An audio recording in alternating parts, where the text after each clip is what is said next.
global economy is growing fast, leaving behind the panic created by COVID-19. Entrepreneurs who would like to play globally are on the lookout for new opportunities. Developing countries with good resources and easy access to other countries are the prime focus. This makes Mexico an ideal and popular country for investing.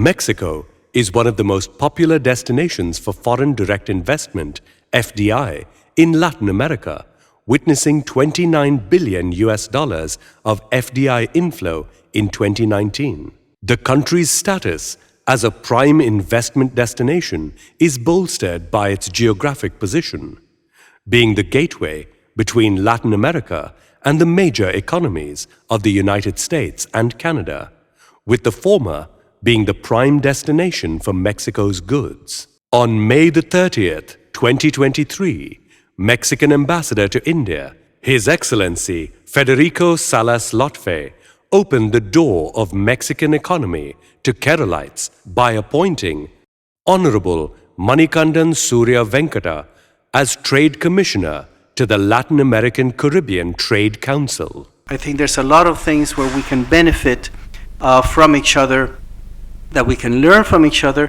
but particularly that we can work together to increase the knowledge that we share in specific industries. We had a great achievement in opening Indian diplomatic missions in few Latin American countries as well. I want to thank you, Excellency, for also stepping up and increasing this Indian-Mexican engagement, for developing trade partnerships in the areas of pharma, agriculture, food processing, IT development, skill development, and others. Mr. Manikandan, Chairman and Managing Director of Mani Ratna Group, is a visionary and an ambitious leader. Presence of so many people actually shows the interest what people have in Mexico, and they had a lot of queries, and His Excellency actually addressed all the queries in a brilliant way, which actually will help us to promote trade, tourism, student exchange program in a big way. Well, I think that, what I would say is that, sometimes people here in India, as well as people in Mexico, think that doing business, any kind of business, with a country that is so far away is a far-fetched proposition. And my answer to that is that it's not. Take advantage of what there is. Already there's a large number of Indian industries, Indian businesses that are doing very well in Mexico, that are growing, that are thriving in Mexico.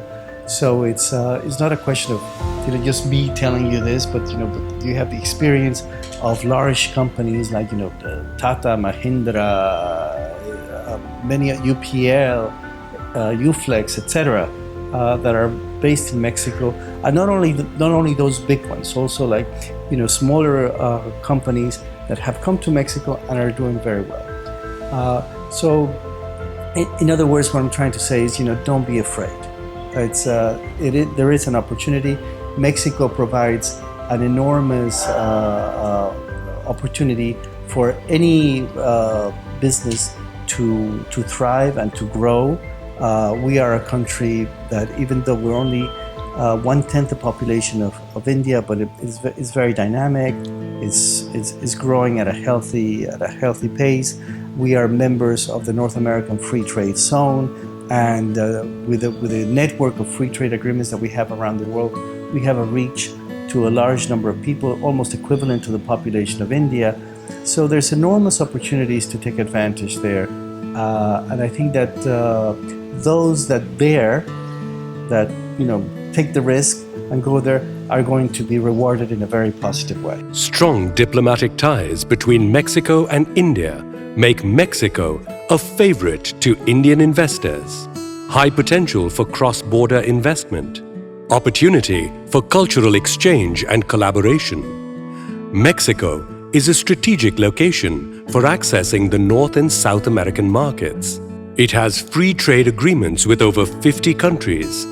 This enables an investor who has an office in Mexico to operate from there and reach global players easier than when operating from home. Apart from the exports, what is happening currently, there is huge scope for other segments also. Like previously I told, like green energy, IT. So when a nation is actually on a verge of developing, so there is an opportunity for all segments to grow equally. And it is like India is also developing nation, as well as Mexico also is being listed as a developing nation. It is like a win-win situation for both the countries. Competitive labor costs, a skilled workforce, and a growing middle class and consumer market are additional advantages. In the areas of automotive industry, information technology, tourism, renewable energy, spices, Ayurveda, education, etc., there are huge opportunities, and the government of Mexico extends their support. Here we are having the Ayurveda natural medicines. In fact, Mexico also is having its own natural medicines. So that is one thing which is in common. And there are many cultural and traditions which are almost the same. For students who are looking for foreign education and a good career, this is a great opportunity. They can seek admission in universities in Mexico and can explore a global career. Latin American and Caribbean Trade Council has been set up formally, that it has a presence throughout the state, because I think that thanks to them and to the leadership, we're going to be able to keep the promotion of the potential that exists of greater economic relationships with Mexico and also with other countries in the region. Keep it alive, and that I think is very important. The Mexican government provides various incentives to foreign investors, including tax benefits and exemptions, access to funding and grants, simplified procedures for setting up businesses, protection of intellectual property rights. The Trade Commissioner's office was inaugurated by His Excellency. This is a landmark. Kerala investors and students who want to explore opportunities in Mexico will have a direct point of contact. Dealings will be transparent and genuine. They will get access to the concerned departments and people without any hassles.